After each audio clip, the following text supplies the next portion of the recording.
नमस्कार. आज आपण स्ट्रॉबेरी मिल्कशेक बनवणार आहोत. त्यासाठी लागणारे साहित्य स्ट्रॉबेरी, साखर आणि दूध.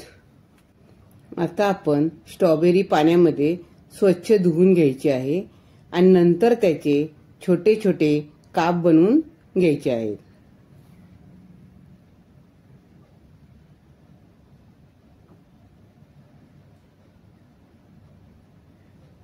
अशा प्रकारे आपण स्ट्रॉबेरी कट करून घेतलेली आहे.